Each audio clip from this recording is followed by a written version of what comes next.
Settle down.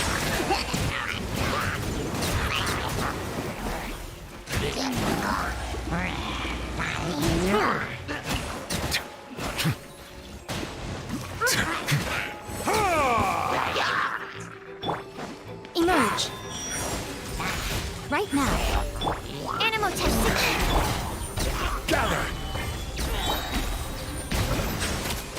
Be sanctified. Huh.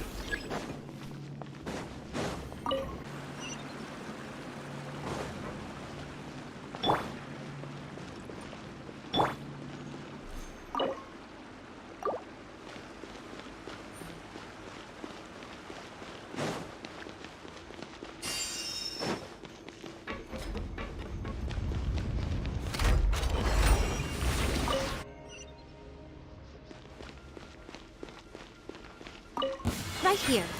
Emerge. Right here. Swirl. Mark. I will have order. Stabilize. Bow your head.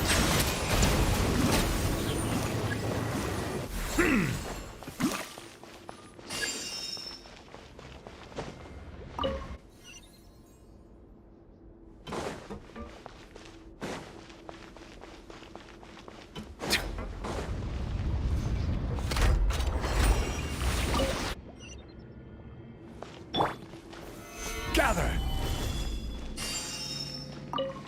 Right What you now. got? Emerge.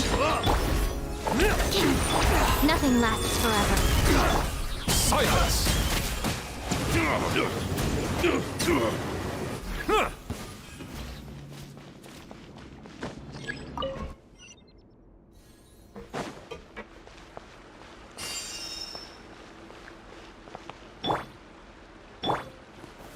Stabilize. Happy to oblige. Hypostasis simulation. This is order. Right here. Emerge. Right now. Settle down. The tides beckon. Following orders. No escape. Finally, some target practice. An oversight on my part. Order guide you. Take that! Solidify. Emerge. Right here. I'm always watching. Right now. Emerge. Right here. Stand clear.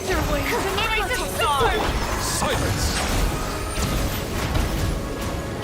Where do you think you're going? Be sanctified. No.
Gather.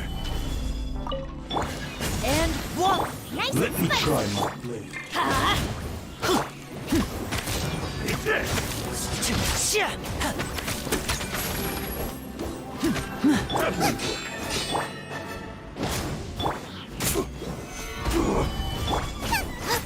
Boba, get them. Step right up. I'm going in. It's over. Let's get this show on the road.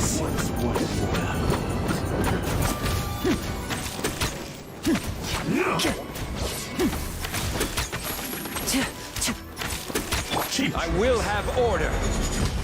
Quake. This.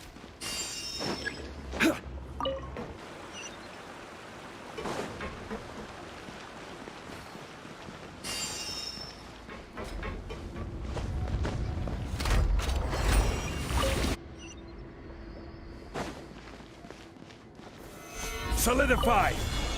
Out of the frying pan! Let's light it up! Teamwork is tricky!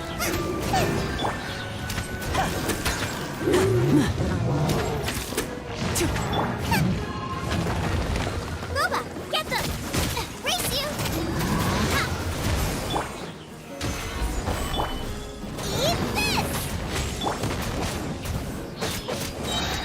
this! This is order. Everybody stand! Here comes the finale! And voila!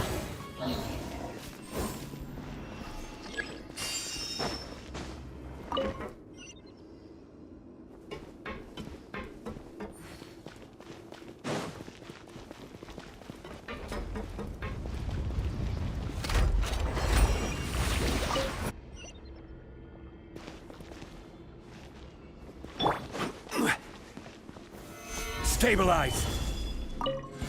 You'll get frostbite. Step right up! Don't be a killjoy. We've only just begun. Don't Order guide you. Solidify! Teamwork is dreamwork! Let's... It's Nice and spicy! A round of applause! Flash frost. Now disappear! Disgusting.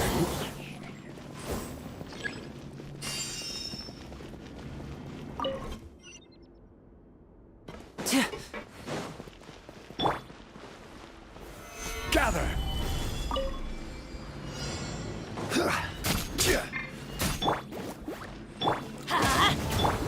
And voila!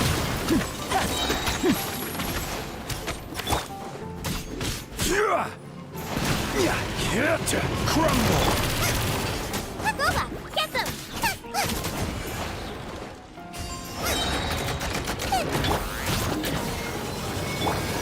Going in! Eat this! I will have order. Solidify! Let's get this show on the road! Now disappear!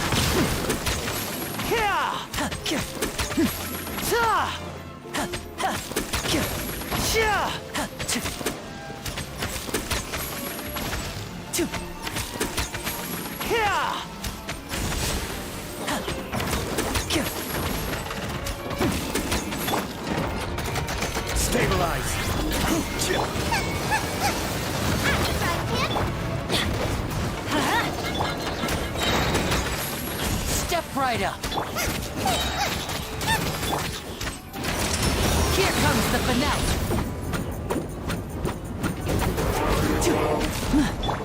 This is order. Solidify! Everybody stand back! Let's... You're toast! Nice and spicy!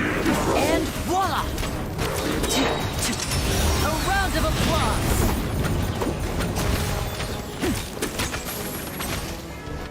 Order guide you.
solutions?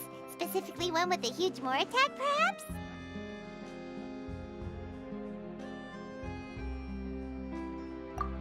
Paimon's just being enthusiastic. We're old friends now, she gets it.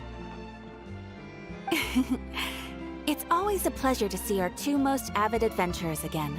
Looking for the next challenge, I see. Actually, we do in fact have a rather urgent commission that is still open. Having read the details, however, I don't believe you'd consider it to be lucrative. Don't worry about that. We were just kidding. So what's the situation? To put it simply, the requester is looking for a temporary replacement actress for their musical. The original cast member ran into some issues and is currently unable to perform the role. But the troupe has also been experiencing some financial difficulties, so unfortunately they cannot afford to pay the replacement actress. That does sound like a tricky situation. So basically they're looking for a volunteer? That's right. Our adventurers reached out to many actresses, but none of them were willing to take the job. There are only a few days left until the performance. If they can't find someone in time, they'll probably have to postpone the show. And delays tend to create all sorts of new problems. Got it. Oh, this one's a doozy. What do you think, Traveler? Any ideas? Even if we took the commission, neither of us have any experience starring in musicals.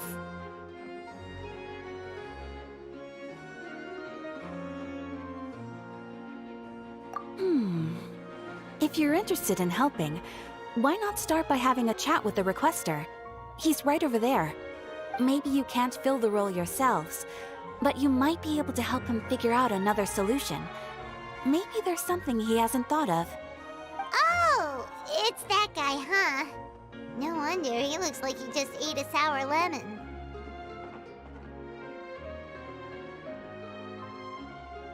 Paimon approved! Let's go! Hello there! Are you the guy looking for a new actress? Wait, I know you two! Are you really willing to act in my musical? Wow, sounds like we're pretty famous in Fontaine already. But to answer your question, neither of us have any experience in musicals. But we heard that you're in a bit of a bind, so we figured we could at least try to help you think of a solution. Ah, I see. It's okay.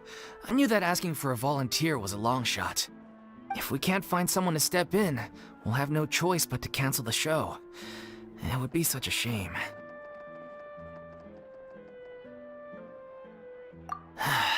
That's the thing. We're not some high-profile theater troupe, just a group of amateur enthusiasts. All our sets and props are very crude. We're grateful enough just to get an audience, never mind ticket fees. If we had a way to make this profitable, things might have turned out differently. But now, it looks inevitable that we'll disband. Disband? You're splitting up the troupe? Oh, I guess the lady at the Adventurers Guild didn't tell you? Yeah, this is supposed to be our final show together as a troupe. One last show. And after that, we go our separate ways. So we were really hoping to end on a high note. Nobody wants things to just fizzle out. Not after all the time and effort we've invested into it. Yeah, the leading lady, in fact. She's been dealing with a chronic illness ever since childhood, and unfortunately, it flared up again recently. It really drains all her energy, so she's in no state to perform.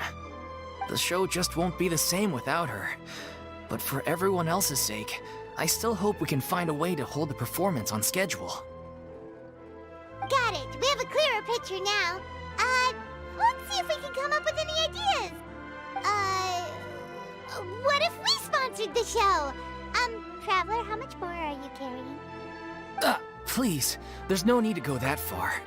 I wouldn't feel right asking such a huge favor, and I can't promise that we'd ever be able to pay you back. Good point. If the actress just goes through the motions for the Mora, that's not exactly rescuing the show. We should find someone who will put on the best performance possible. Oh, wait! What about... you know who? you know we're the best of partners. Anyway, she should have all the free time in the world right now. She's really good at performing, and she was once super popular with the crowd. Performing in a musical should be a piece of cake for her. Who are you thinking of? Sounds like someone famous. Her? You're... That was a joke, right? Nope. Paimon doesn't actually know if she's performed on stage before, but Paimon's pretty confident that she'd be really good at it. You're not wrong there. She has actually performed in a number of big-name shows before. They were one of the reasons she was so popular. But even if she's no longer the Hydro Archon, it's not like she's suddenly a commoner. She's still an idol to many people in Fontaine, including myself. I just think Lady Furina might feel a bit out of place in an amateur troupe like ours. Well, yes, but... Fair enough. I mean, if she was actually willing to, then of course I'd be honored to have Lady Furina star in our show. I'm sure the rest of the troupe would be delighted too. I'm sure everyone in our troupe has probably dreamt of performing on stage with her one day. Of course, it all depends on whether she's interested. She might consider this opportunity beneath her. No point in stressing about that. We'll only know if we ask her. And besides, things are different now. There's no reason for her to be all high and mighty anymore. Thank you for your help. I guess I'll just stay here and wait for the good news. Good luck. Wait, where does Furina actually live nowadays? She used to live in luxury at the Palais Mermonia, but she's, moved out, right? As it happens, I have her current address here. I can provide it to you. Woo! When did you get here? I came over when things were starting to sound more promising. I thought I should be at the ready in case my assistance is needed. It is my duty to support commissioners in any way I can. Thank you, ma'am. Thank you so much. Well, now that we've got the address, we'll go find Furina. Back in a jiffy.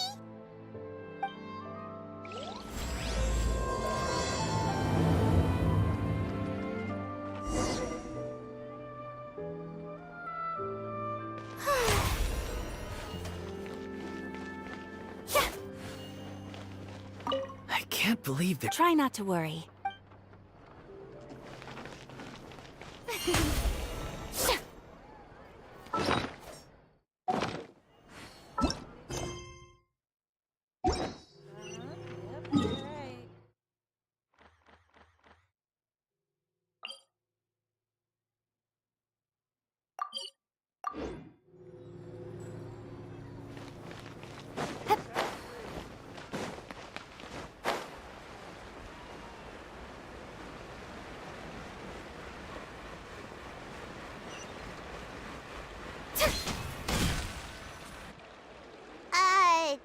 Did Catherine really give us the right address?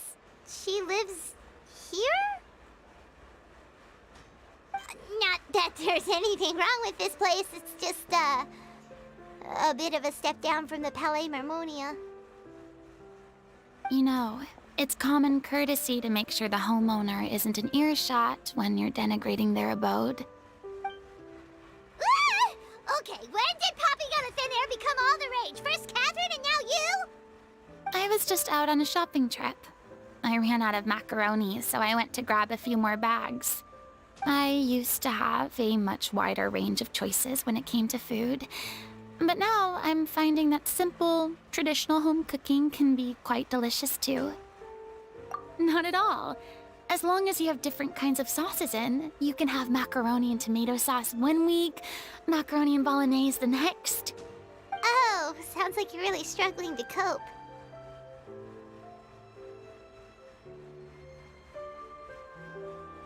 How rude! Questioning my cooking skills. The audacity! It's not like I have a very eventful life these days. Actually, I barely leave the house. So I don't see how it's unusual that my meals are a little simpler now too. Besides, I'm sure I could master dishes like la lettre faucilor or blubber profiteroles in no time, if I felt so inclined. Ah, there it is. You don't know how to cook. Not yet, maybe, but... Anyway, what are you even doing here? I do hope you didn't come here just to ogle at my fall from grace. Let me first be clear that I'm not taking guests at this time. So if you're just here to clown around, then please be on your way.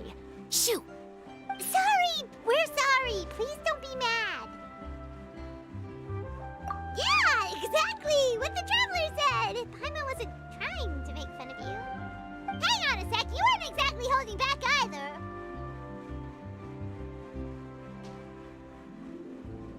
My help? Well, maybe you're forgetting that I'm no longer the mighty Hydro Archon.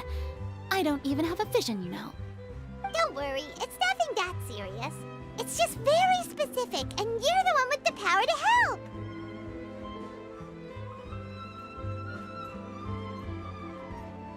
Oh? Well, if that's the case, then fine. I'll spare you the lecture about your attitude just now. So tell me, what specifically makes this matter so specific? Ah, I see. I knew you couldn't have come all this way just to amuse yourselves at my expense. After all, I was once the brightest star in all of Fontaine, well-versed in all the various performing arts. A mere musical is well within my capabilities. But given the present circumstances, I'm afraid I must regretfully decline your casting request. How come? It sounds like this would be a breeze for you. True, but I have made a decision to retire from the stage. Although I am no longer required to play the role of the Hydro Archon, the time I spent inhabiting that character has left an indelible mark on me. Centuries of pretending to be a different person changes you completely. I'm not the same person I once was. Of course, that can't be undone now. It's too late, and I have no intention of reinventing myself all over again. But at least I can say that I no longer desire to play any new roles. Paimon can understand, but this is just a one-off part to fill in for someone who's sick. Surely that's okay. Whether it's a one-off or not, it's a boundary that I've committed to no longer cross. If I make an exception to the rule now, I'm just leaving a back door for myself, which would be the same as not having a boundary in the first place. So I'm not going to perform, and that is that. Okay, guess there's no convincing you. Well, is there anything else we can do to help out the troupe? Otherwise, they'll just have to disband without any fanfare. Do you know any other actors who might be interested in the role? Nope. Short and to the point, okay. I've never been great at maintaining relationships. Besides, anyone I've ever worked with probably couldn't wait to get rid of me. Since I'm just an ordinary person now, they'll probably just laugh in my face if I go asking them for help. True, but I mean, could you even blame them? I show up out of the blue, begging and groveling for their help with a show they won't even get paid for? Oh, no way. I'm dying from embarrassment just thinking about it. Nope, not happening. Well, is there anything else we can do? This performance really means a lot to the guy we're working for. Have I not made myself clear? You're barking up the wrong tree. I don't want this job, nor do I know of anyone else who would. Sorry. I didn't mean for that to sound so harsh. I wish I could help, really. But if I thought I had the answer to this problem, I would have said so by now. It's all right, Furina. Paimon just wanted to make sure we tried everything. Oh, everyone in the troupe will be so disappointed.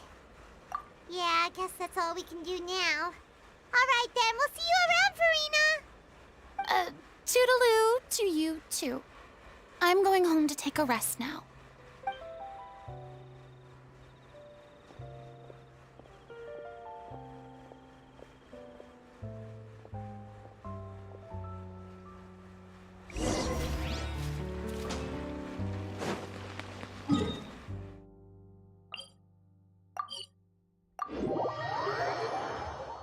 It's too bad, but we have to respect Furina's decision. Huh? What's going on? Are they arguing?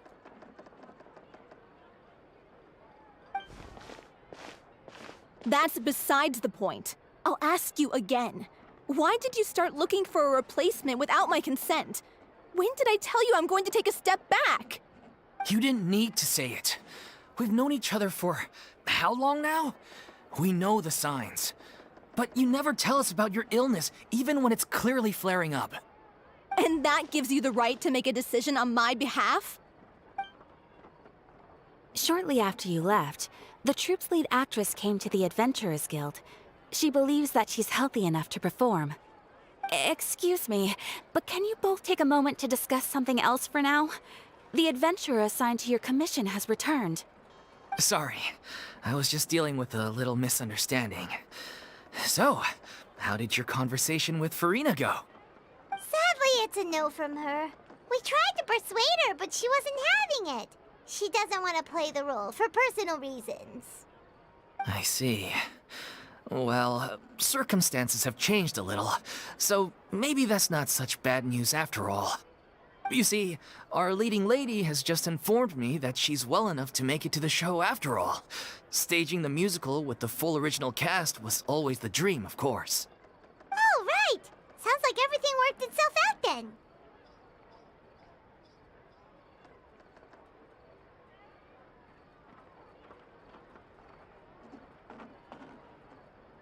Yeah, she'd be livid. We'd get the scolding of a lifetime. Jeez, is Lady Furina really so harsh with people? Only joking, calm down. So, guess we can consider this case closed now, huh?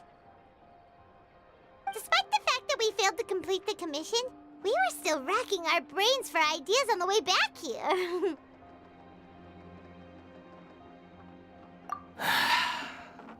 Look, there's no point arguing with you about this anymore. You've made yourself very clear, so I'll stop looking for a replacement. This is the last chance we have, though. If your illness flares up again, there won't be time to find anyone to replace you. So, are you absolutely sure you'll be able to handle it? The whole team is putting everything they have into this final performance. We have to make sure it goes ahead. Yes, I'm completely confident. I've been taking a new medication from the doctor, and it's working brilliantly. I'll definitely be able to tough it out until the performance day. I share everyone's desire to commemorate all our years as a troupe with a proper farewell show. So the last thing I want is to be left out. Every one of us thinks of this troupe as their home, myself included. You're right. I'm sorry. I let myself get too worried about the show. I should have asked for your permission first. All's well that ends well. Sounds like the show will go on.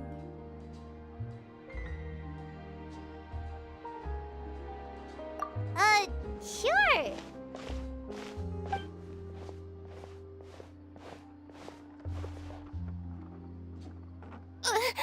Hey, how did you... I was just passing by because I realized I forgot a couple of items on my shopping list. All right, I'm coming. No need to drag me.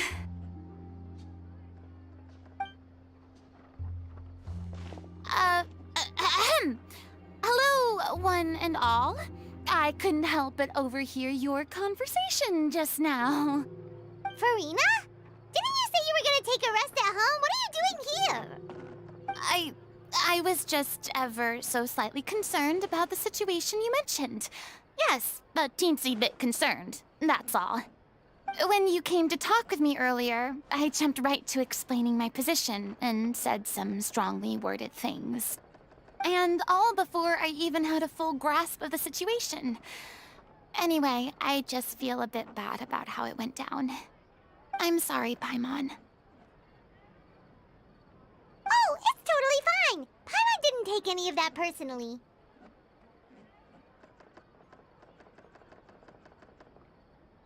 You really have a knack for asking the most uncomfortable questions, don't you?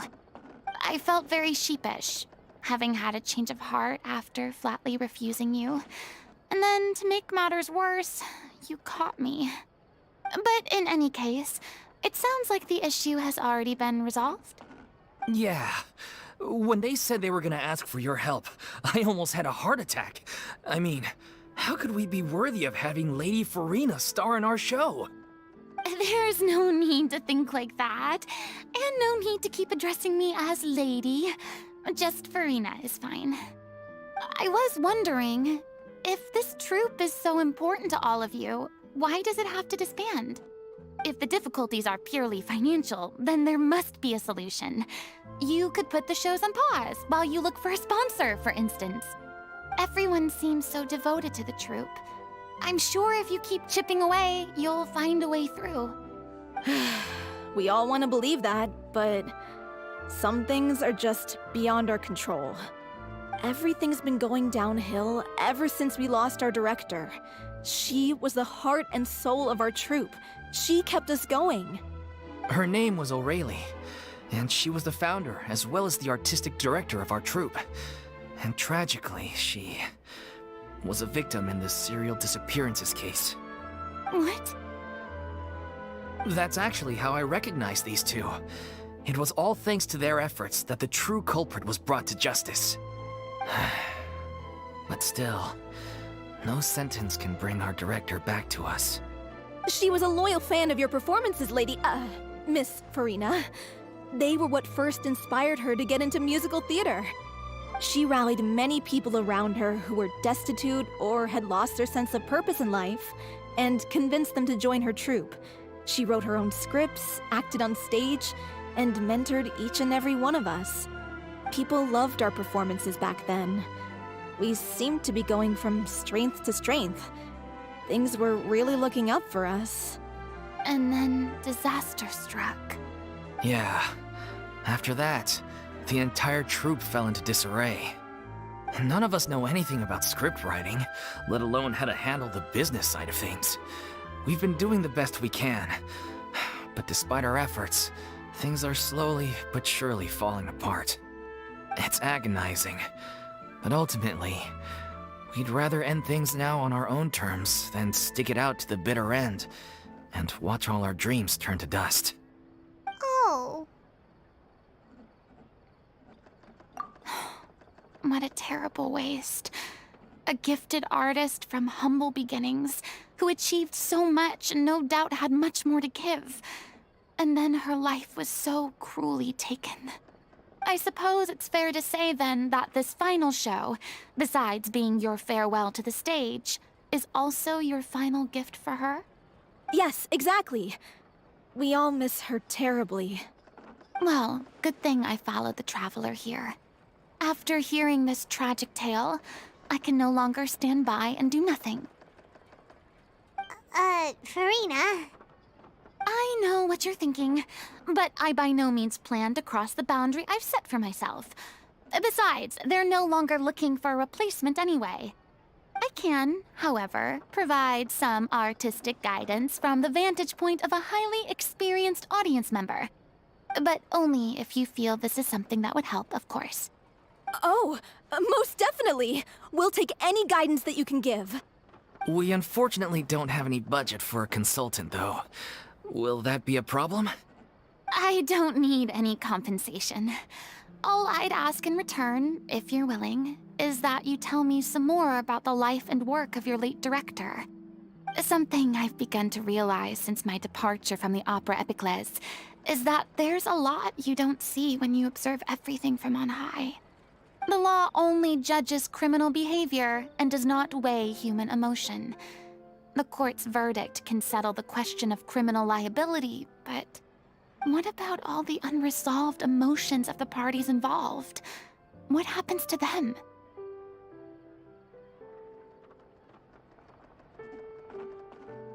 An interesting answer. But if you ask me, I think all emotion shall ultimately return home to the heart and slowly settle with the passage of time. Take, par exemple, how this troupe pines for their late director. Things such as this I have never witnessed before, and so I should like to observe, perchance to understand. Huh. Still a fan of your old dramatic monologues then, huh? You just want to get back in on the action, don't you? No. This is a completely different situation. Pearls before swine.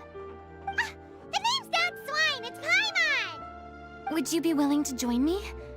Come on, take a break from adventuring to listen to a story.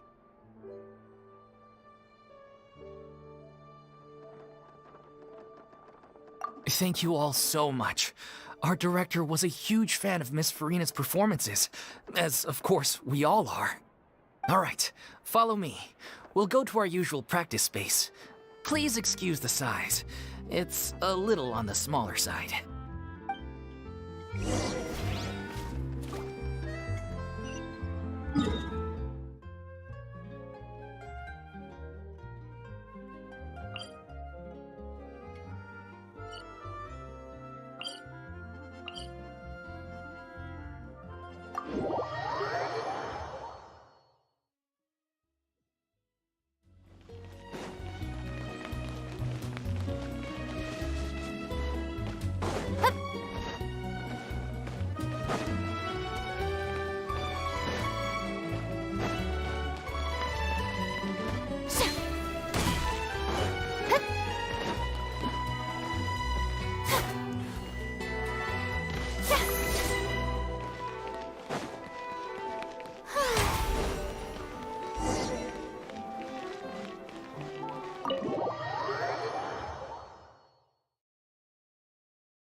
Lady Furina? What's Lady Furina doing here? Hello all. Allow me to explain. As of today, Miss Furina will be supporting our production of The Little Oceanid in the role of artistic consultant. These two over here are the ones that made it possible. They kindly reached out to Miss Furina on our behalf. I'm sure they need no introduction. You bet! That was the trial of the century! You helped bring our director's murderer to justice. We can't thank you enough. Oh, please don't mention it. We're just here to join in on the fun. So, you were saying The Little Oceanid? Yeah, that's the name of our final show. It's an unfinished script left behind by our director. One of our greatest regrets is that she never got to complete it. So, if we can bring it to the stage and make it a successful show, we can all take some solace in that. Wait, but if it's not finished, then... Yeah, we've been battling issues on every front trying to realize this dream. Anyway, let me give you a quick summary of what the story's all about. The protagonist of the story is a young Oceanid who transforms herself into human form, despite the protests of her family. She longed to live just like any other human, and sure enough, she found friendship and even love. Everything seemed perfect. But one day, her true identity was exposed, and her world came crashing down around her. So far, so good. A classic tale. What happened after that? That's one of the issues we've been trying to deal with. Unfortunately, this was as far as the director got with her script. We need a proper ending so we can bring this musical to the stage. But people have different opinions on which direction to take it in. We still haven't decided between a happy ending or a true-to-life tragedy. By true to life, you mean The director's sudden disappearance? Yeah, like they say, truth is stranger than fiction. But then there's the question of whether we really want to use the stage to pass our raw pain onto the audience. Exactly. A lot of the time, people come to watch a show just hoping for some light entertainment. We have to consider their emotional stake in this, not just our own. And one last thing. We're still waiting on confirmation from two of our main actors. The first is Paulo, who plays the protagonist's lover.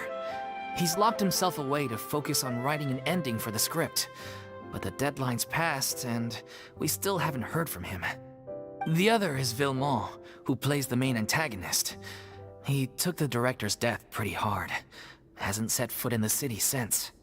He did write to us, promising that he'll be there for the final performance, but we haven't seen or heard from him since. So we're not really sure what to make of that. Huh. Although, now that we have Miss Furina helping us, maybe we should take the opportunity to get everyone back together. What opportunity? What do you mean? Maybe you're unaware, but your name has always been like a rallying cry for us. Our director was constantly singing your praises. All of us look up to you as a role model.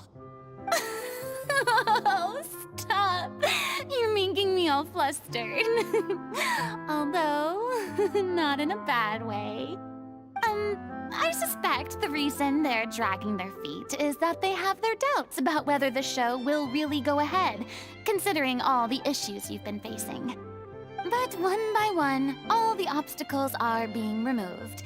Now is the time to rally the troops. Makes sense. Okay, priority number 1, let's check in with Paulo and see where he's at with the ending. He went back to Poisson a few days ago. Said that staying in a friend's home might help him to relax and escape the feeling of isolation.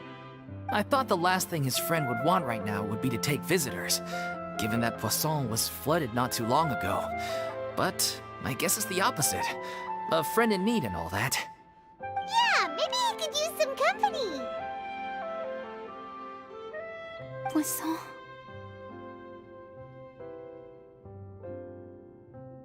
Nothing. I suppose my presence will be indispensable if we are to restore his faith in the show. So, allons-y. To Poisson!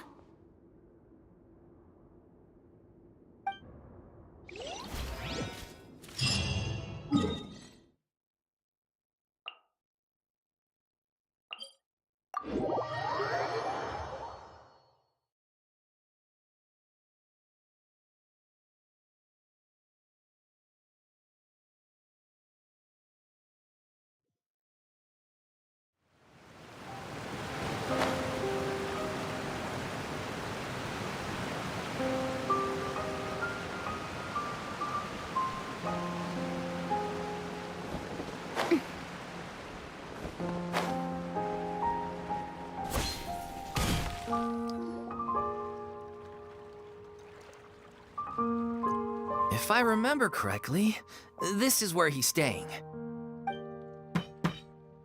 Who is it? It's me. Is the script ready? You came all the way here for that? All right. Forget that for now. Just come on out. We've got some great news. Nice try. Look, just give me some time, okay? I'm just wrapping up this last part of the script. I'll be out once I'm done. Okay then. Looking forward to your masterpiece. So, as expected, he's missed the deadline. The ending is one of the most important parts of the show. Even once he's done, it isn't final until we've all had the chance to read through and make sure we agree on it. Someone told me they'd just seen you in Poisson. I assumed it was a case of mistaken identity, but sure enough, here you are. And Furina, too. I was wondering if we might run into her.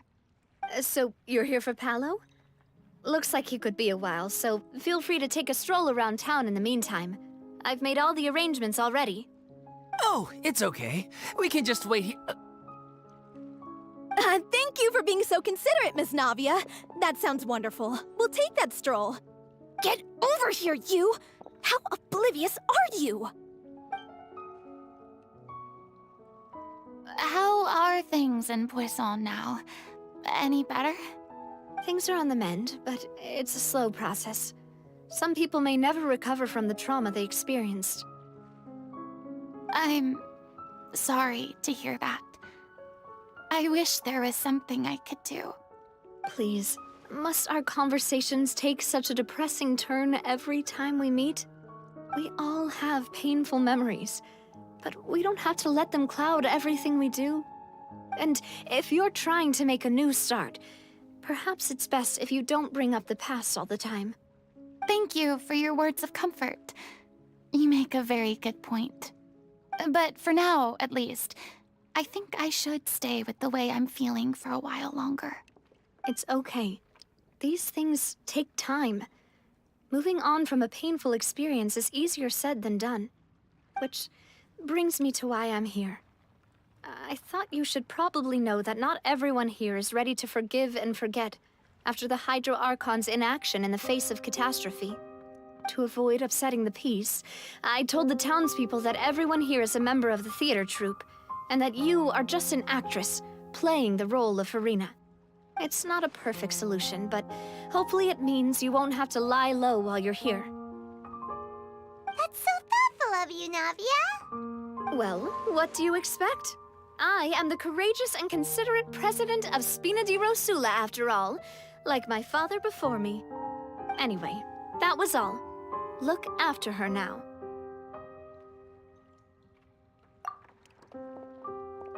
Off we go then. Let's take a look up there. I don't have any friends that I can be frank and honest with, so maybe she's right. You're the closest thing to friends that I have.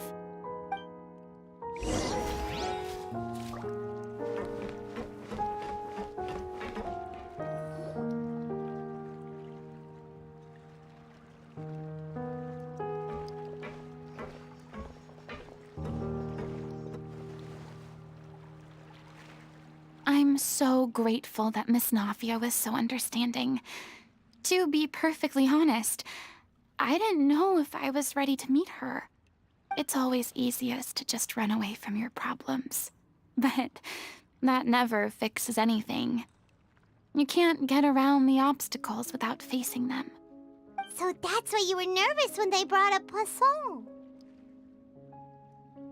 Yeah. I'd be lying if I said I wasn't scared of coming back here. Still, I felt it was something I had to do. As I was saying before, I want to see for myself the things that I never could in the past. I'd be overjoyed if the people here could find it in their hearts to forgive me. But they're more likely to unleash a tirade of vitriol against me, which, of course, I completely understand and accept. Yeah, I can tell people are watching me.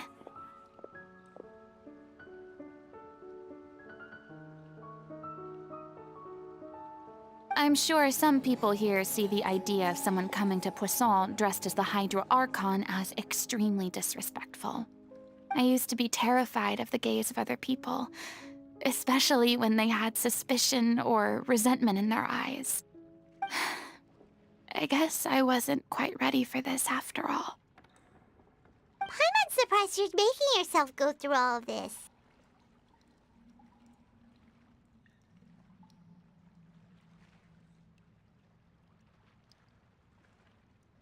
What do you mean by that? You expected me to just keep running and hiding from my responsibility forever? Look! There seems to be a crowd gathering over there. Probably time we made a move.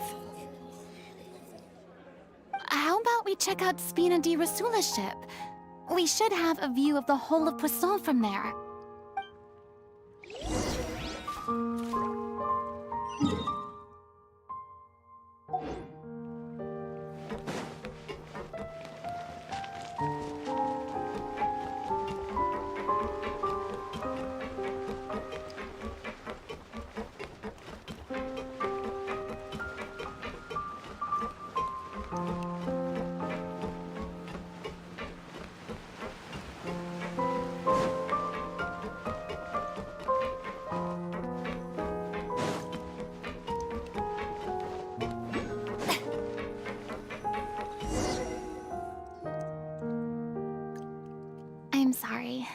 you probably just wanted a relaxing stroll, and here I am dumping all this heavy stuff on you. We don't mind. It's actually refreshing to see a different side of you. Great. Well, I appreciate your company, so please don't disappear just yet. I don't know whether you can tell, but the years of suffering and loneliness aren't the only reason I have a hard time facing up to who I used to be. As I stand here by the ship, I can't get the images of the rising water out of my mind. One after another, people were taken by the water. All those treasured lives and memories washed out of existence in an instant. They thought their god would protect them. They had absolute faith that when disaster struck, a divine power would save them from harm. And all the while, I played my part to perfection to convince them that was true. But then the floodwaters finally came, and the Hydro Archon did nothing. You shouldn't look at it like that. You're only doing your duty. I've had to go through so many moments like that for the sake of protecting the truth. As time went on, it got harder and harder to bear, and I became more lonely and isolated. Eventually, I realized I had nothing left except the truth. I became terrified of completely failing in my task, and was haunted by the thought of being left all alone, weeping on my throne. Fortunately, we were able to avoid the worst-case scenario thanks to the help of heroic individuals such as yourselves. Everyone rose to their responsibilities, and I finally regained my freedom. But on some level, freedom also means no longer being needed. I have no further use to people. Paimon would have never imagined you'd see it that way. A reward? I guess so. Back then, I didn't even dare to dream about having someone to confide in. I was scared of someone recognizing me for who I truly was, and exposing the secret I swore to protect. Believe in the furina you see on stage. She is the one you can trust. I had to keep all my feelings, all my curiosity about life to myself. No one could be allowed to know. That's what I really meant when I said I'm no good at maintaining relationships. So that's where you were coming from.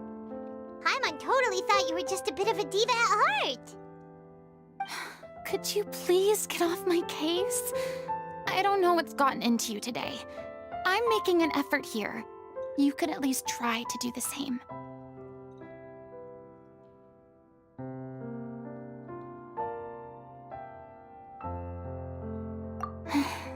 I do.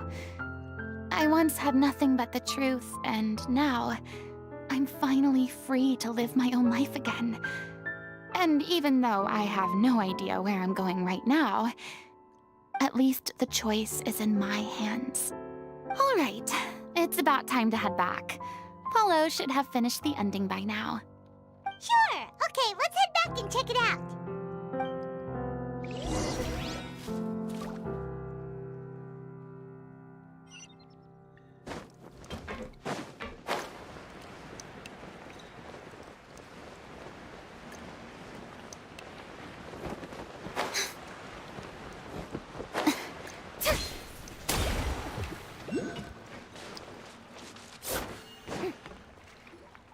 Didn't you say you needed to watch what you eat? You're supposed to be cutting down on fried foods, not wolfing down copious quantities of fish and chips, you know? Come on. It's not every day we get to dine at Spina di Rosula's expense. Can you believe how generous she is?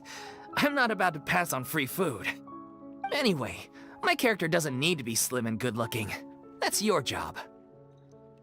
Are you kidding me right now? It's not your character's health I'm worried about, it's yours. I've spent my whole life battling the effects of ill health, and it kills me to watch you willingly ruin yours by filling yourself up with junk all the time. Oh no, looks like they're arguing again.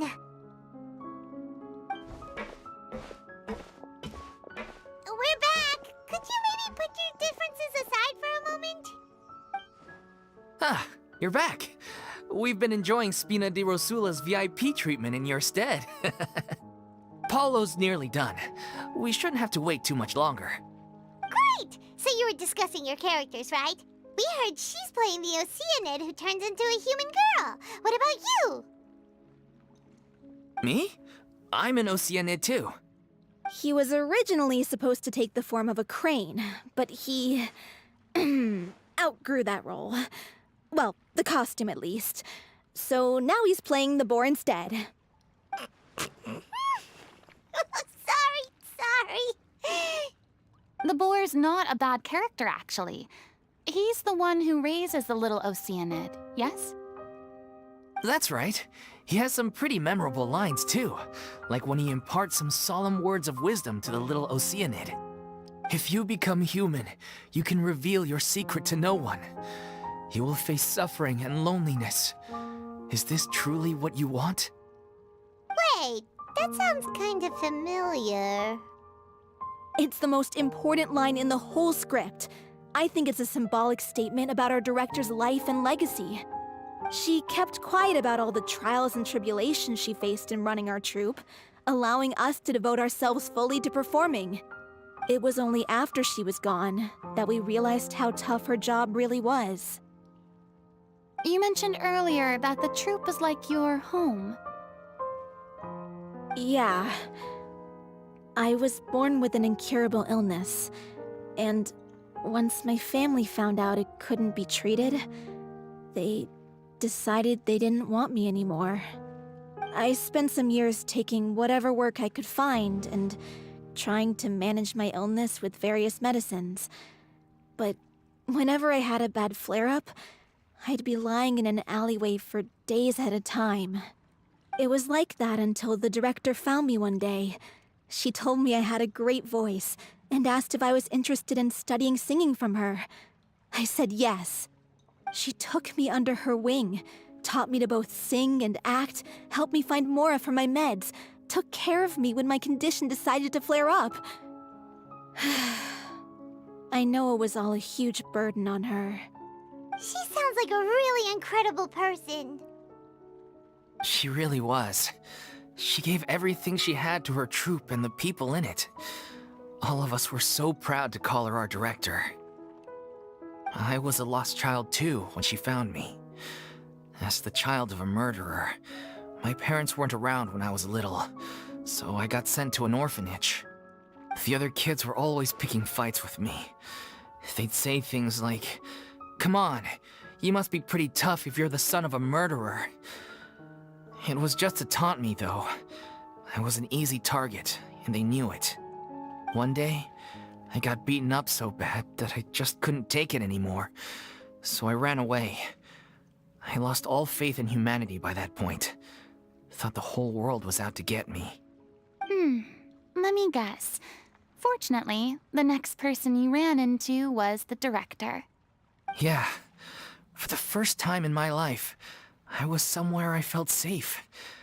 And I promised myself I'd stay here until the day the group parted ways. The day you hoped would never come. How times change. Oh, you're finally done? Get your butt over here. There's someone I need to introduce you to. This is our new artistic consultant, Miss Furina. Furina? The Furina? Oh my god, how did you manage to wrangle that? Please, the honor is all mine. I was profoundly moved to hear about your troupe and your wonderful director.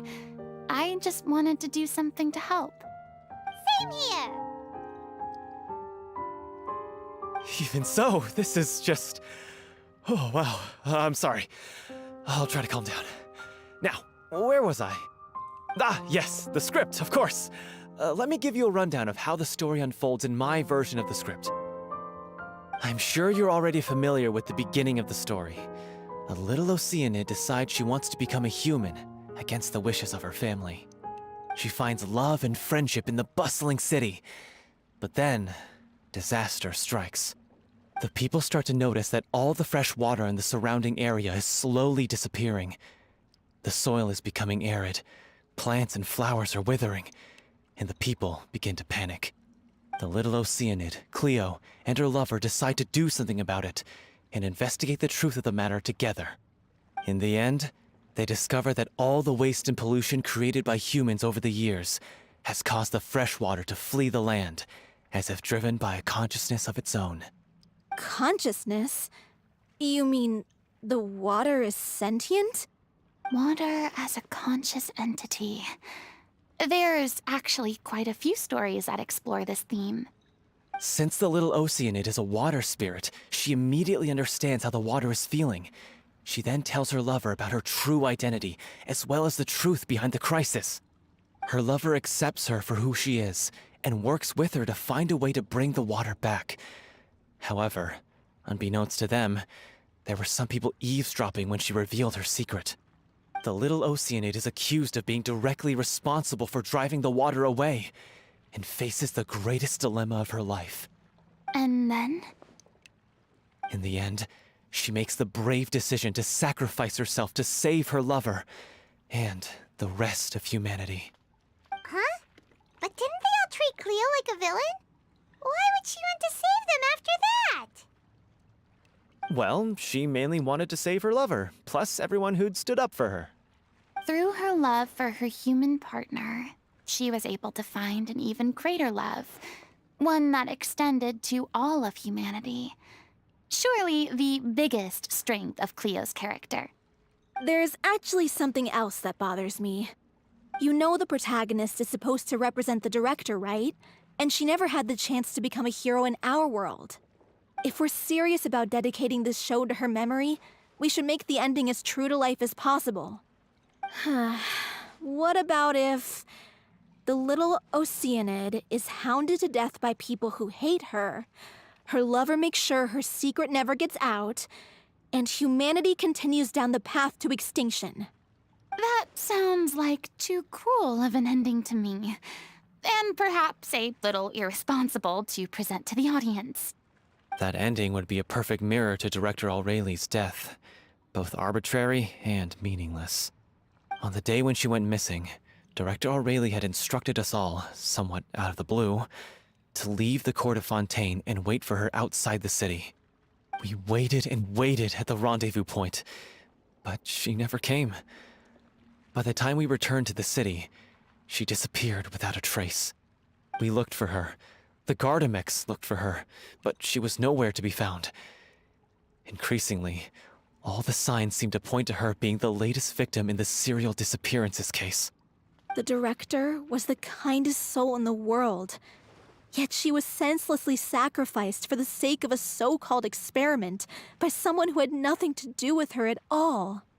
But doesn't the way she suddenly told you to leave the city suggest that maybe she had some sense of what was about to happen?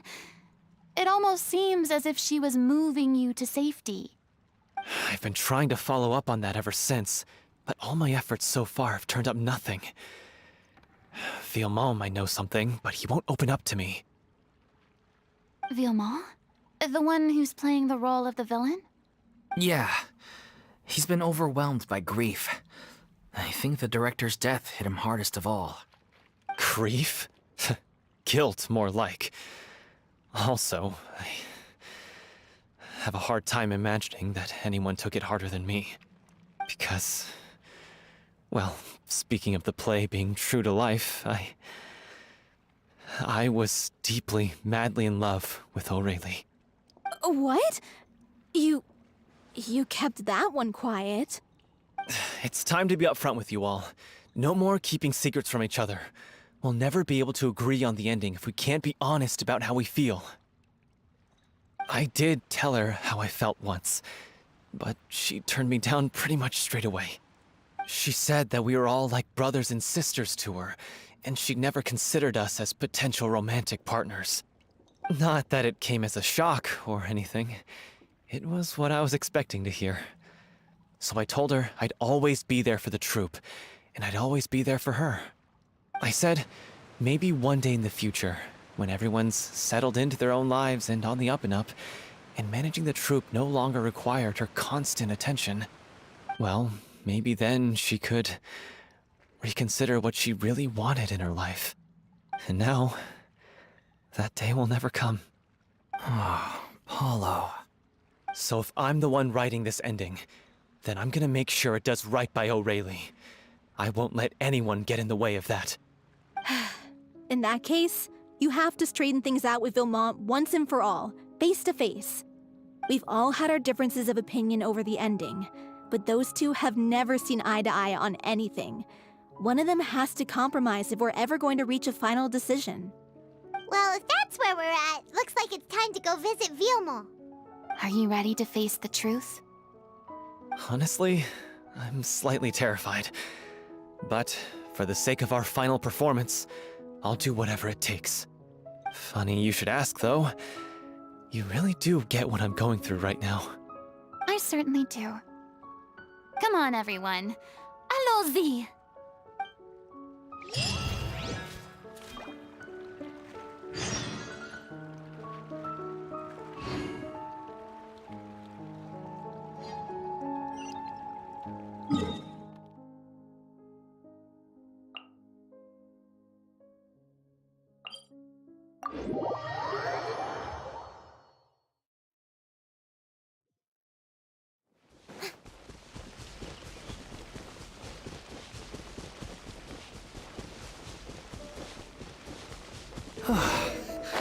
This is tough going. Delphi, are you sure you can manage in your condition? I could ask you the same question. Try to keep up.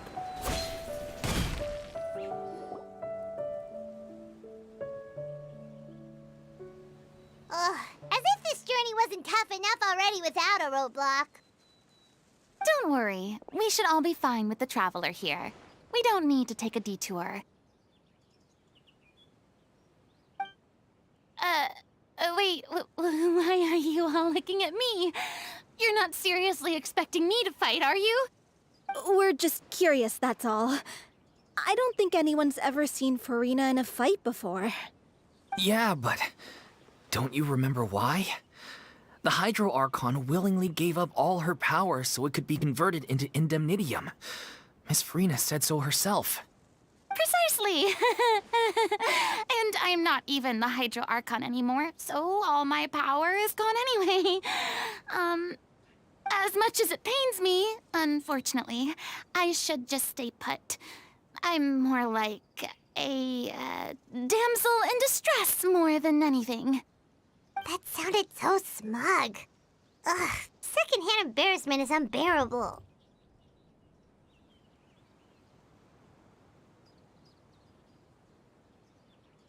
Hey, lay off, all right?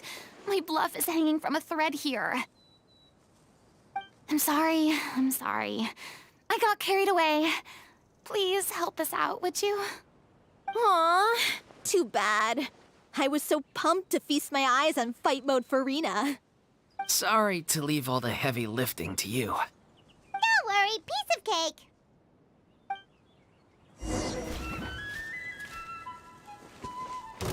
This is order. Stabilize. Illusion shattered!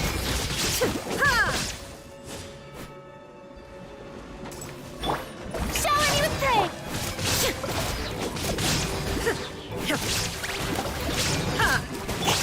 Everyone hold hands.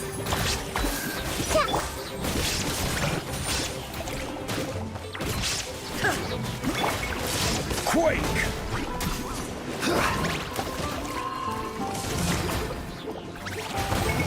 Solidify. I will have order.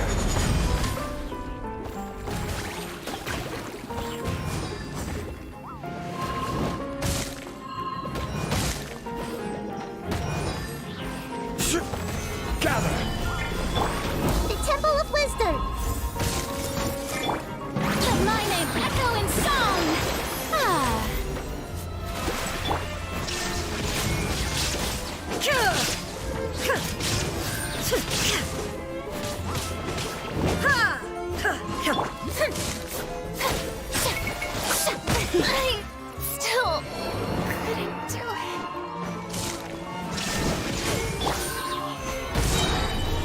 is order.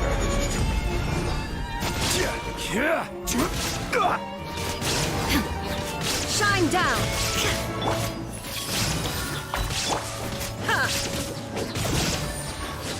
Bravo! Good show! You certainly live up to your reputation. Yeah, thank you. Anyway, the path.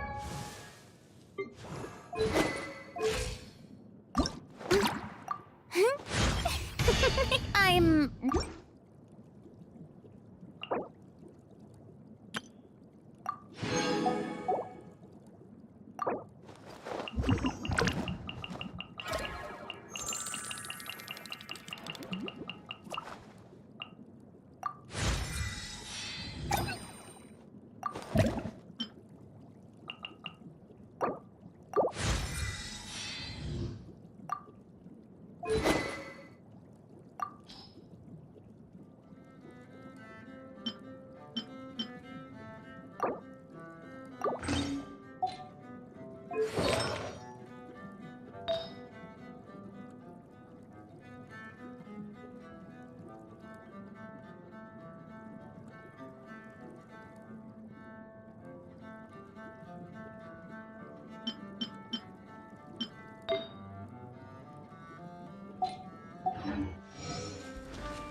Vilma, are you there? Huh? Oh, it's you guys. Wait, what's Lady Furina doing here? I can explain. We've been rounding up the whole troupe. We now have everyone except you. So, you think knowing the truth about the director's disappearance will help you write an ending to the script that pleases everyone? I care just as much as everyone else about making the Little Oceanid a success. That's why I wanted to wait until after the show. If I open this can of worms now, I just don't want to make things difficult between us. We're supposed to be a unit when we're on stage. Vilma, avoiding the truth will not help anyone. Unless you mean to suggest that Aurelie's death had something to do with you. I don't want to talk about it. Listen, Vilma. I used to think that my love for Aurelie was a point of shame. I never brought it up to anyone. But now, I've made up my mind to put it all on the table. I'm prepared to face everything, to sacrifice everything for the sake of the show. The Little Oceanid cannot be complete unless we do justice to Aurelie on an emotional level. This is why people think of you as not being the smart one. As you all know already, the troupe was kept afloat not from ticket sales, but donations from the audience. Of course, that was nowhere near enough. We took on side jobs when we weren't performing, but even then, the troupe's financial situation was pretty dire. So, anyway, one day after a show, a merchant came to me and offered us a huge sponsorship. In return, we just had to provide the audience with their drinks during performances. It seemed like a win-win, so I said yes to it on the spot without consulting the director. It was only when the merchant came to deliver the goods that I realized the drink in question was synth. Isn't that the drink peddled by the culprit behind the serial disappearances case? I freaked out when I saw the boxes. And I told the director everything right away. She was completely shocked as well. But she didn't reprimand me for making the decision without consulting her. Instead, she contacted the merchant and stated that the troupe could not agree to this collaboration. The merchant was furious, berated us for going back on our word, and threatened to sue us for damages. The amount was astronomical. There was no way we'd be able to pay. And then? I was going to sort it on my own, but the director stopped me. She said that this was an issue for the whole troupe and it wasn't my fault. But things only got worse from there. The synth merchant just wouldn't let up, and then suddenly the director told us all to leave the city one day. I knew then that things must have reached a boiling point. I admit this whole thing was my mistake. I didn't dare to tell any of you the truth back then, and after the director disappeared, I was even more afraid to say anything.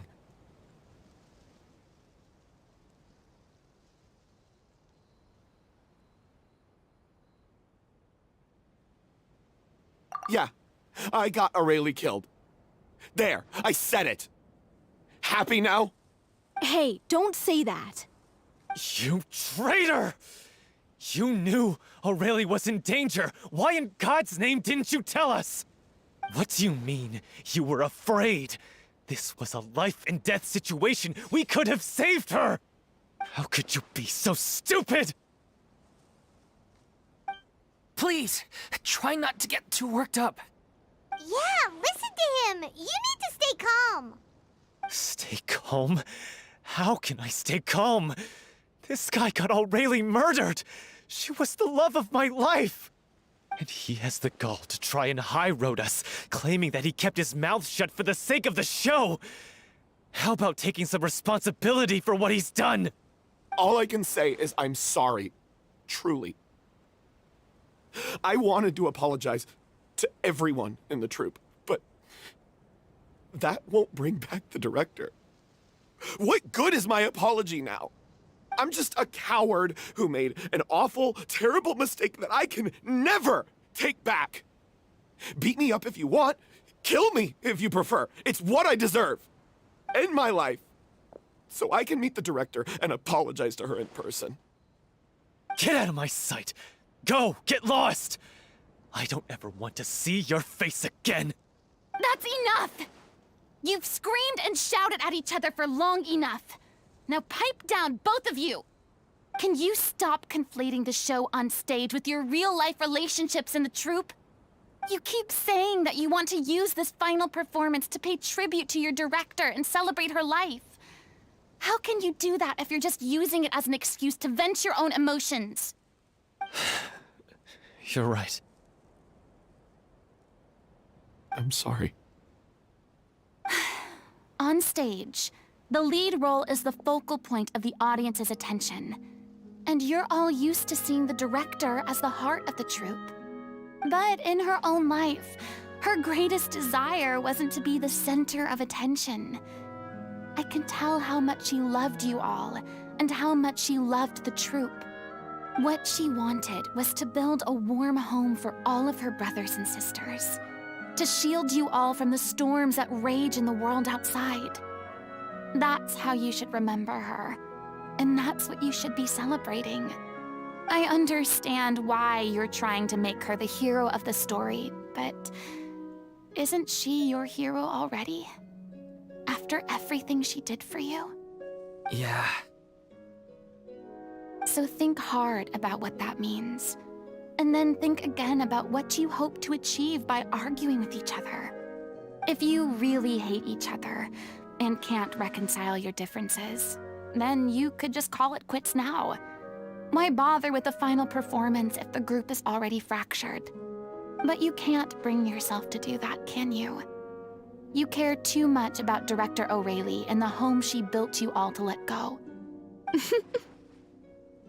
What are you laughing at? I don't see what's so funny. Sorry, I didn't mean it that way.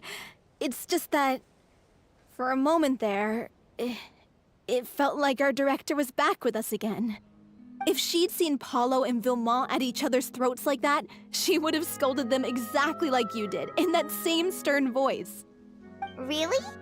But she sounded like such a gentle person. Of course she was. Even her harshest lectures came from a place of kindness, and it showed.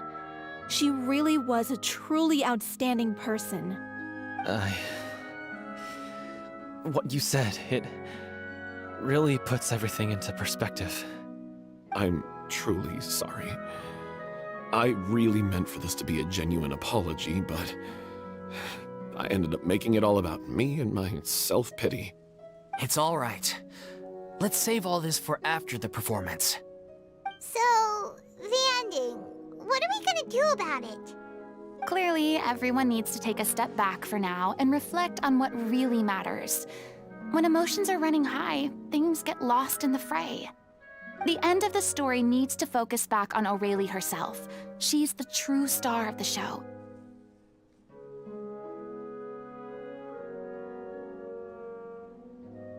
What do you mean?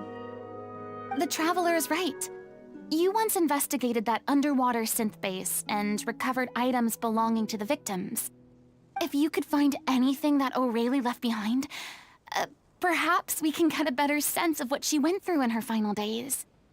You really think that's possible? I trust that nobody would object to the ending of the story being based on Aurelie's true feelings. No. Well, we'll leave this in your capable hands. Come, let's pay a visit to the Palais Mermonia. The rest of you, head back to the rehearsal location for now, and wait for our good news.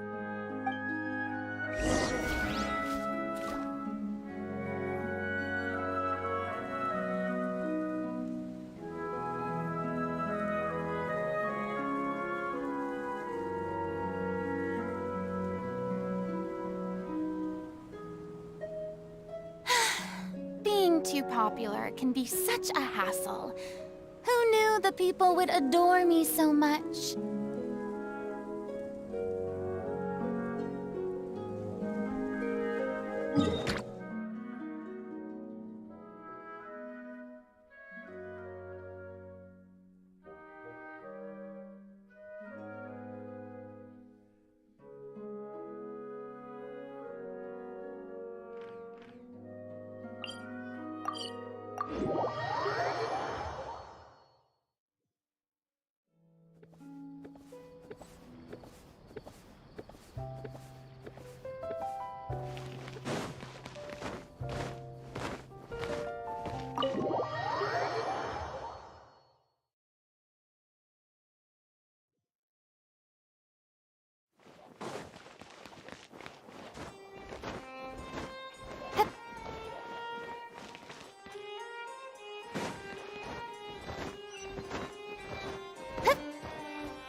You want to review some recovered items connected to victims of the serial disappearances case?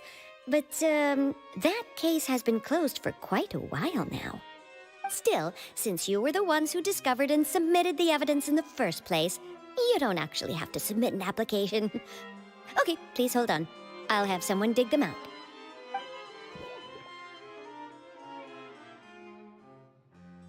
So, this is all Aurelie left behind. Just whatever she was carrying on her person and this tattered old notebook. Hey! It's full of script lines! And sketches too! Looks like they show where the different props should be placed on stage. Let me take a look. Maybe there's something in here from after she was kidnapped. Aha! I found something. To whoever discovers this diary. Let's see. Looks like she kept a detailed record of her captor's actions. She even mentions the truth behind the experiments on dissolving young women. If we'd had the chance to examine this notebook carefully back then, it would have been a conclusive piece of evidence proving Vacher's guilt. Vacher took so many lives. It's still so unthinkable how many victims he had. I guess Aurelie must have written all of this down in the hope that her records would one day be of use to investigators. Wait, it cuts off.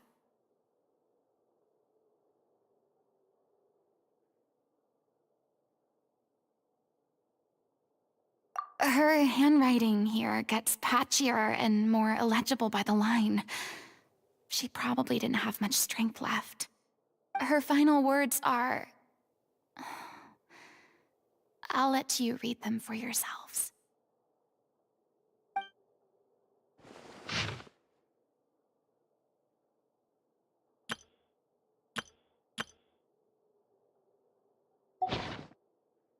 She was so terrified.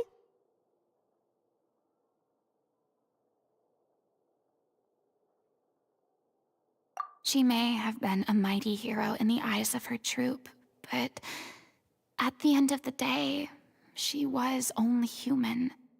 I can't bear to think how painful and lonely her final days must have been. Wait. This part on the last page sounds strangely familiar.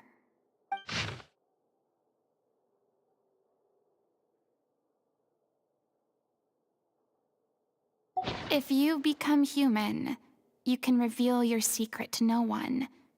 You will face suffering and loneliness. Is this still what you want? Isn't that the most important line in the Little Oceanid? Because I am an older sister to them. Oh.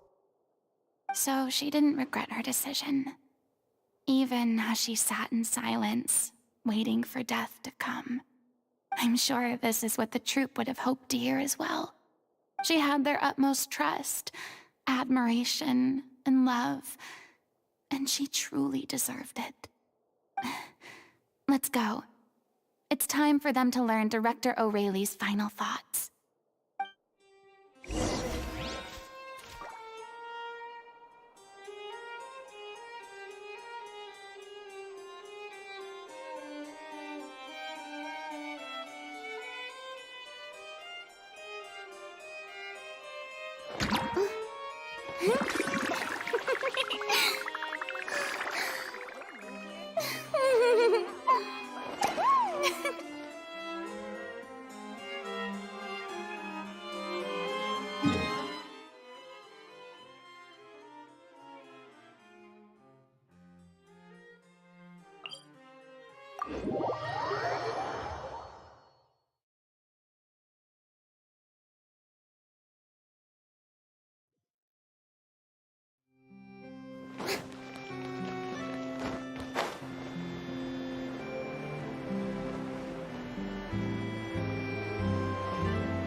She deserves a hero's farewell.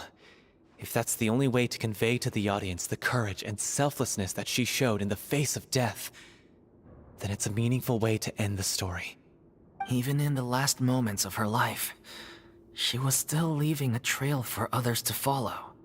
She did her best to protect as many people as possible, even if it meant sacrificing herself. We know what choice our little Oceanid would have made now. I don't think any more discussion is necessary. Well, Vilmont, if we put the past aside for now, do you think you can bring yourself to go ahead with the show? I will channel all my regret and put it into my performance, to make this a show worthy of our director. I won't ask for your forgiveness, and you don't need to worry about my feelings. This final farewell show should be about Director O'Reilly and her alone.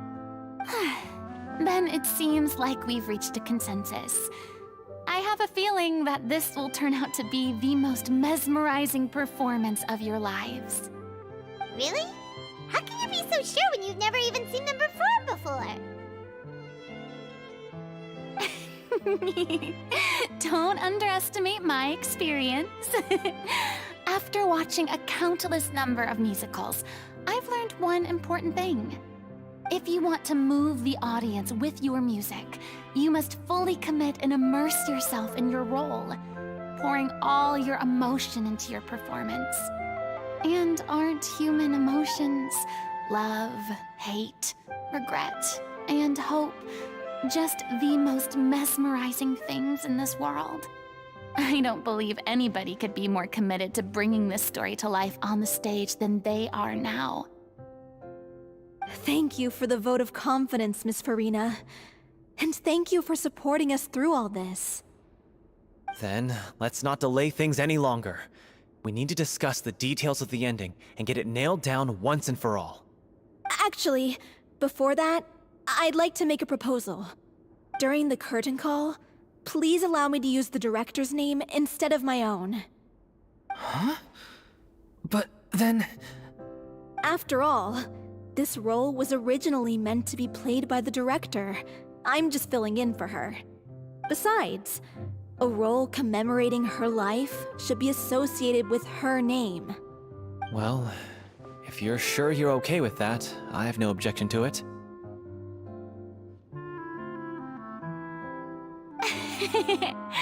Now we're talking like a serious acting troupe. All right, I'll leave you to fine-tune your musical while I go and procure a stage. Procure a stage? Oh, it's okay. Our usual place doesn't need a reservation. That place? Oh, don't be silly. For an extraordinary show, we need an extraordinary stage. By which I, of course, mean the Opera Epiclese. Whoa, wait, what? No. That's never going to work. It's far too fancy for the likes of us. What are you afraid of? Surely you don't think that Aurelie's story is unworthy of the grandest stage in Fontaine. No, that's not what I meant. It is supposed to be your grand finale, right?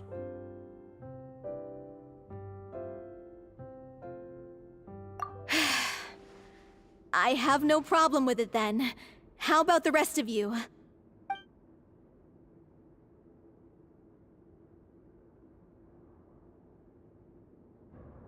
I'll take your silence as a yes. Thank you for giving us this opportunity. It really is a dream come true.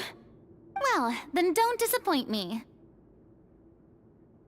If you mess this up, it'll reflect poorly on me too.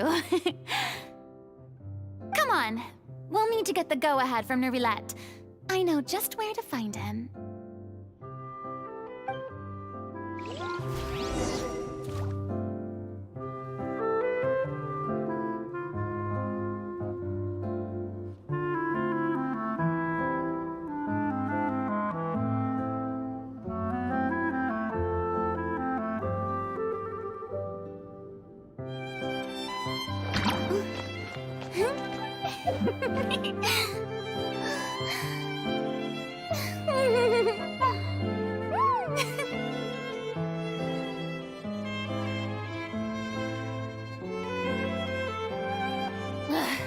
Boring! Isn't there anything else more interesting to do?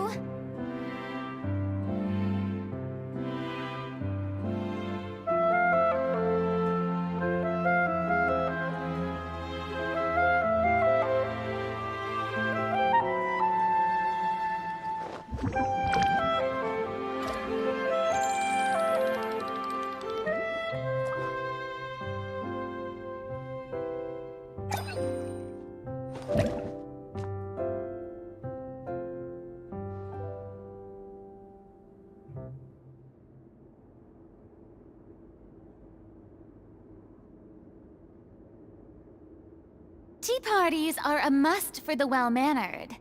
If you'd like to learn the proper etiquette, I'd be happy to teach you.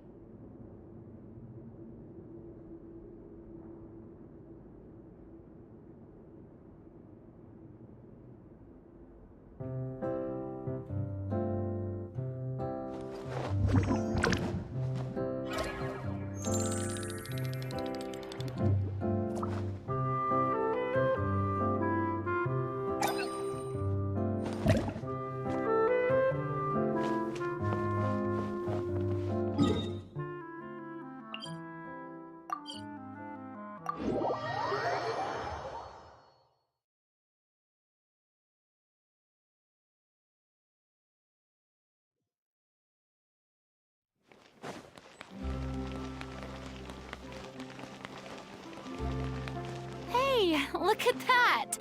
Looks like I guessed right. You were just guessing? I knew you'd be here. I'm here merely for a short break. It has been a while, Miss Furina. And you too, Traveler in Paimon. What might I assist you with today? I would like to book the Opera Epiclese for an event.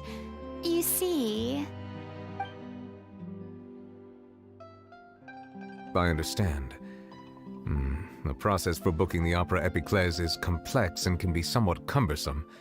But given that the request is coming from the three of you, I see no reason to make things unduly difficult. The story of the little Oceanid is most fascinating.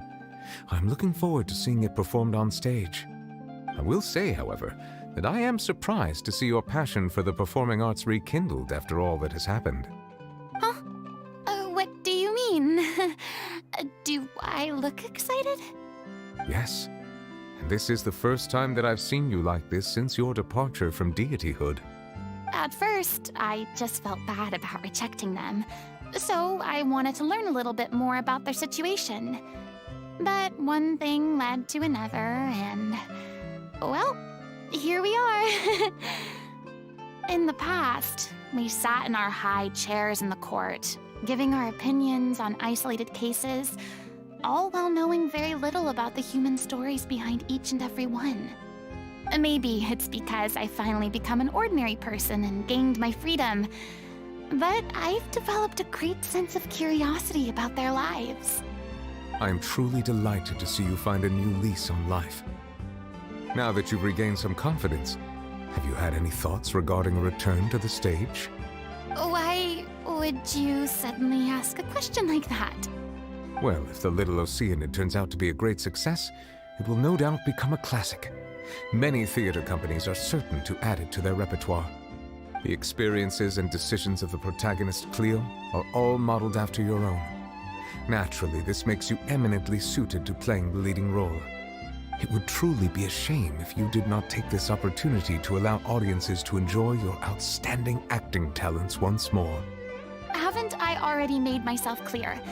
I won't act or perform in any role ever again. No exceptions.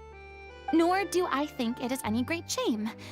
There is no lack of fine actors or inspirational stories, either on or off the stage. This experience is a case in point. I feel like I've learned a lot, and it has already been well worth the price of admission. I must admit, though, I'm a little envious. They're quite fortunate to be able to bid farewell to their past in such a magnificent manner. I see. Well, I'm glad to learn that you have found a role to play that you enjoy, be it on the stage or not. I sincerely hope the show will serve as the grandest of finales. I will have my staff book the date and mail the relevant paperwork to the troupe once the details are confirmed. Thanks, Nervalette. You are very welcome.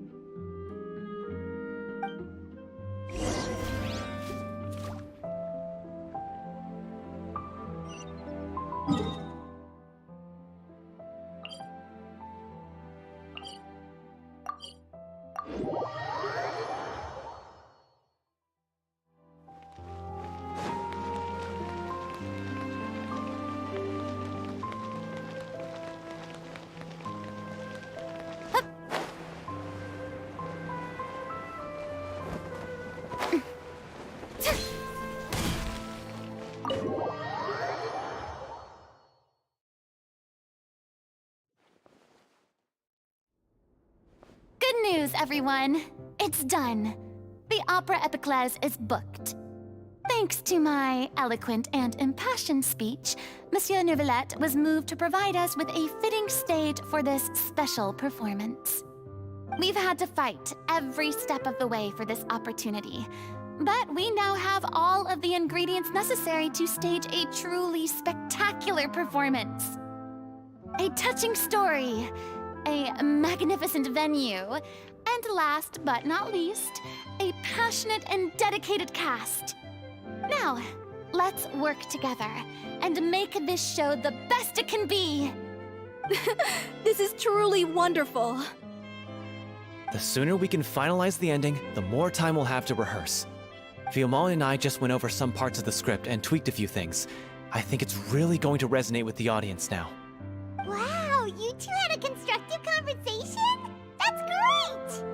Oh, communication is vital to any good performance. Look at us! We've come so far. I never could have pictured this scene a few days ago. It's amazing! Even though Furina's still being a bit of a drama queen about it all, she's really fired everyone up! Please feel free to give us any comments or suggestions you have. We really value your input. Hey, Loic, get over here. Time to practice the opening number.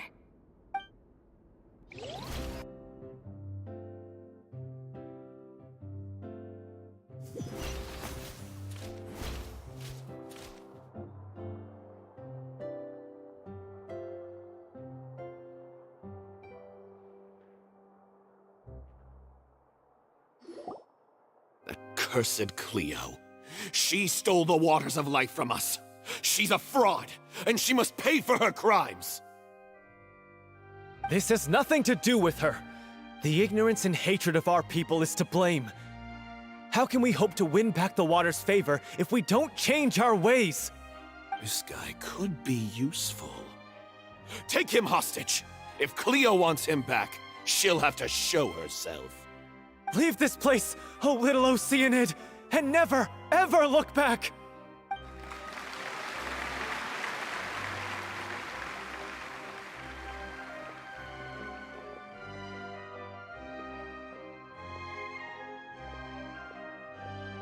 Everyone's really throwing themselves into their roles. I haven't seen such a fine performance in a long time. If only... What should we do? It's almost time for her to take the stage! Why? Why does it have to be now? Hey, what's going on? You're due on stage any second now. Oh no, not again. But why? What about your new meds? Did they stop working?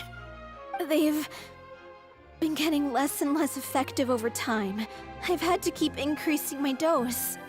What? I thought they cure it. So they were only managing your symptoms? I figured whatever it took to get me through this final performance. How could you do this to yourself? And after that lecture you gave me about not looking after my health. I'm sorry. I've let everyone down. You... This is a conversation for another time. How can the show go on without its star performer? Miss Furina, I'd like to make a request of you. Say no more. If you're sick, you need to rest. I know what you're going to ask. Loic, your character has no more scenes, correct? Oh, yeah. I think my scenes are all done. Although, I do have one more line. But I guess another guy in the troupe with a similar voice register could take it. Why? Please take Delphi back to her place to rest. I'll sing the finale. From the sublime to the ridiculous. After all that, everything's come full circle. Thank you, Miss Furina. I'm so sorry to put you in this position after everything you said. Never mind. What's done is done. It's really my own fault for getting in too deep. No one likes regrets, myself included. Leave it to me. I've watched you rehearse so many times that I've learned Cleo's part by heart. I do not doubt your acting skills, but please allow me to ask just one more question. After all, this show is dedicated to the life and legacy of our director. What, in your opinion, is the reason Cleo shines so brightly? It's her pure heart. Despite all the pain and loneliness she had to endure, she never once stopped believing in the beauty in this world. Well said. I leave Director O'Reilly in your hands.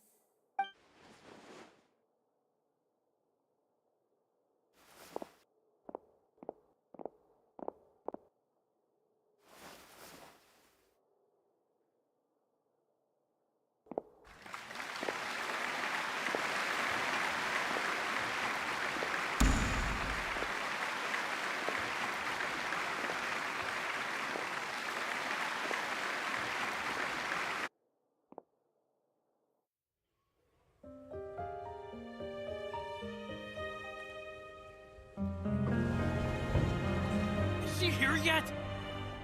Let's get here! She's not coming!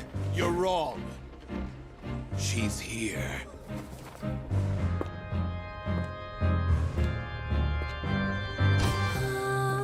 Si je pouvais vivre dans l'eau, le monde serait-il plus beau? Me pardonneras-tu, ô chère mère?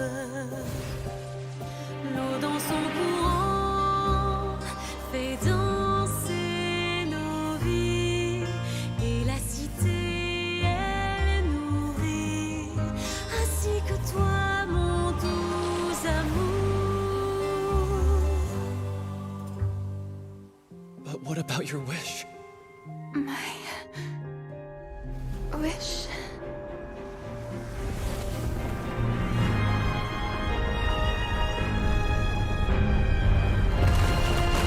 If you become human, you can reveal your secret to no one. You will face suffering and loneliness.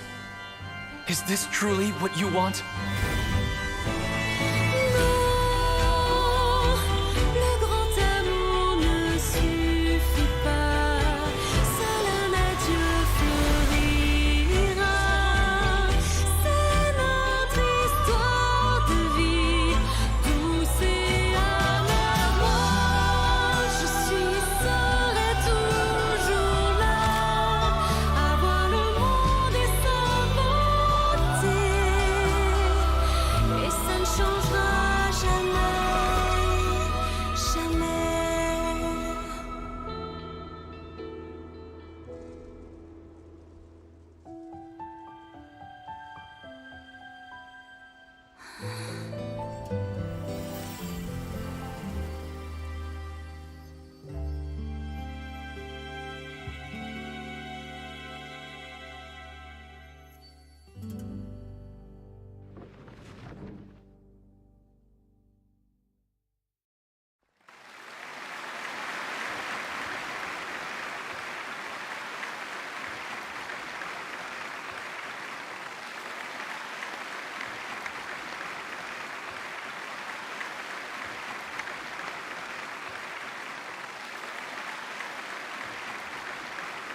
Is it just me? Or was that Lady Furina on the stage just now? She hasn't been seen for a while now, and she just appears out of nowhere? Gotta say, though, her acting skills are as superb as ever. The little Oceanid, Cleo, played by Aurélie Fumont.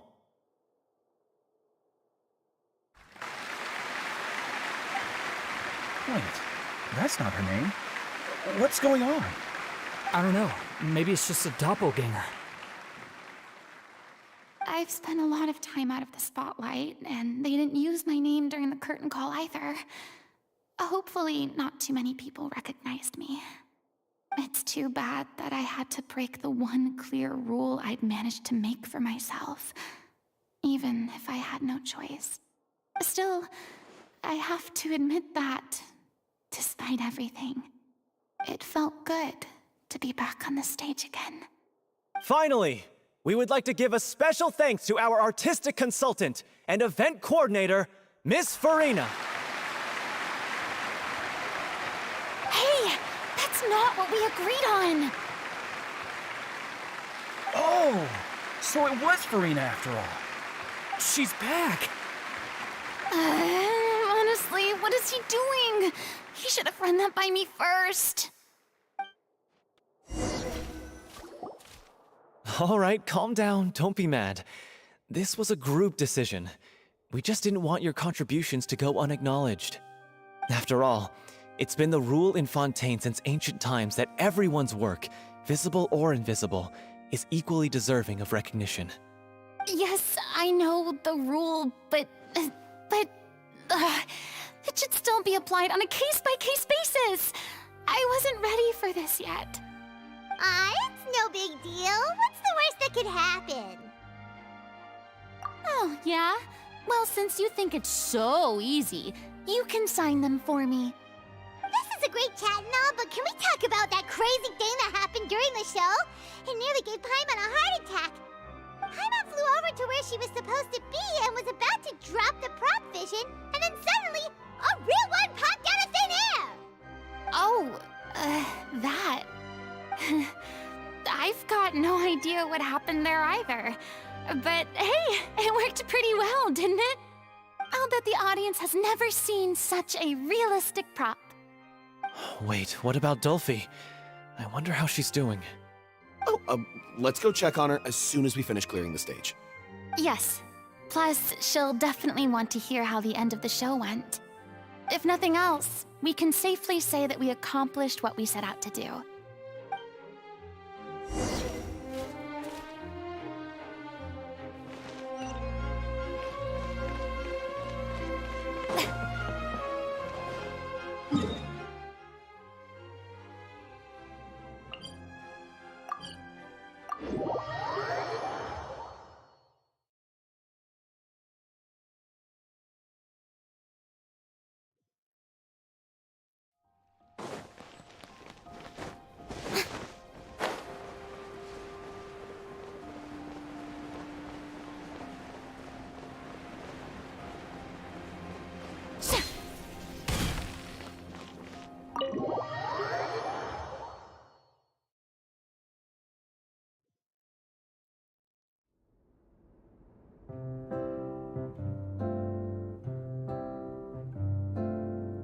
Ah, you're back. She's doing okay. Her condition stabilized after taking some of her original medication. From experience, though, I'd say she still needs a few more days of rest. How did the performance go? Was it a success? Did the audience like it? You'll be glad to know it was fantastic! Also, you're not gonna believe what happened while Furina was on the stage. You'll probably be able to read all about it in the Steambird first thing tomorrow morning. That's wonderful. I'm so sorry I failed to see it through to the end. I guess I was wrong to try and tough it out to begin with. No, don't worry about it. Like they told me after announcing my name during the curtain call, everyone's work deserves recognition. Even though you couldn't see it through to the final scene, the audience was very impressed by your performance. It's safe to say that you made your mark on this memorial show. Well, one way or another, we did it. I've had bad luck ever since I was born, so I never expect things to go smoothly in life. I'm just happy to know that we went out on a high note. That's all that matters. Blaming your bad luck again, are we? Maybe if you didn't push yourself past your limits so much, your illness wouldn't be flaring up all the time. Oh, don't you start. I don't have the energy to argue with you right now. Aw, you two clearly care a lot about each other. I don't know what you're talking about. You mean we never stop arguing with each other?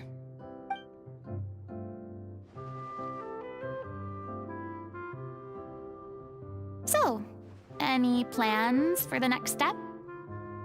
After the brilliant performance you put on, the reputation of your troupe is sure to spread through Fontaine like wildfire. You won't have to disband if you don't want to. You could capitalize on the rave reviews and license out the Little Oceanid to the bigger theater troupes out there.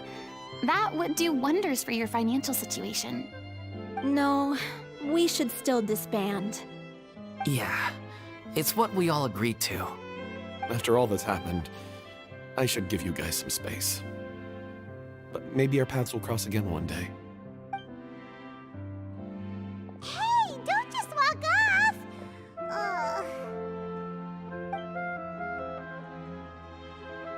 I still want to keep performing, so I might join another troupe.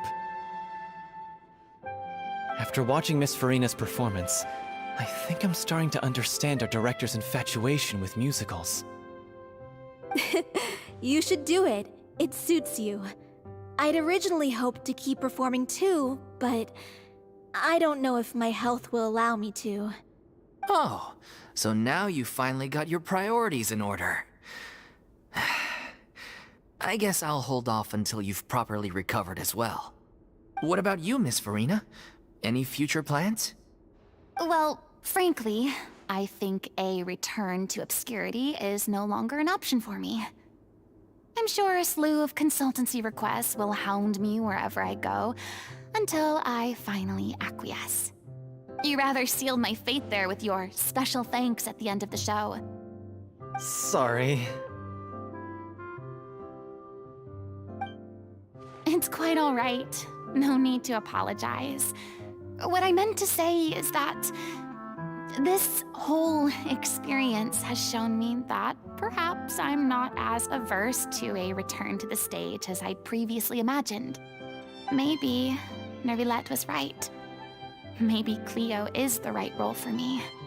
I still don't wish to pretend to be someone else, but I do have a desire to express myself.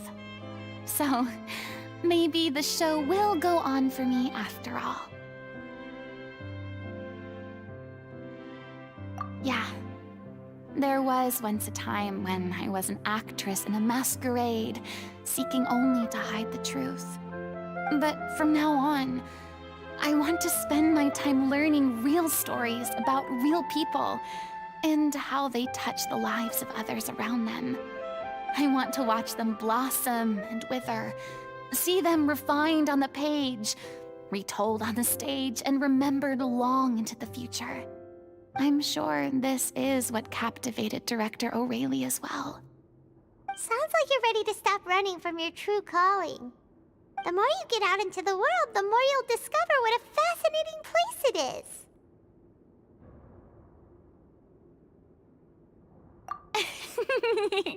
Then it's a deal. If a vision is a gift from the gods, then I should do my best to honor it.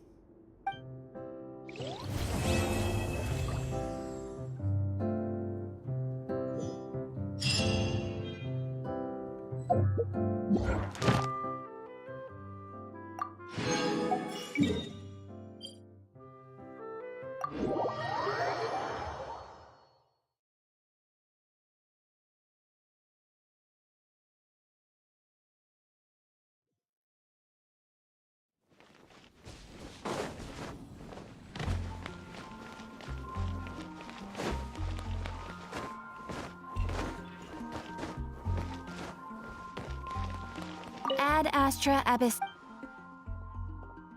Thank you for completing today's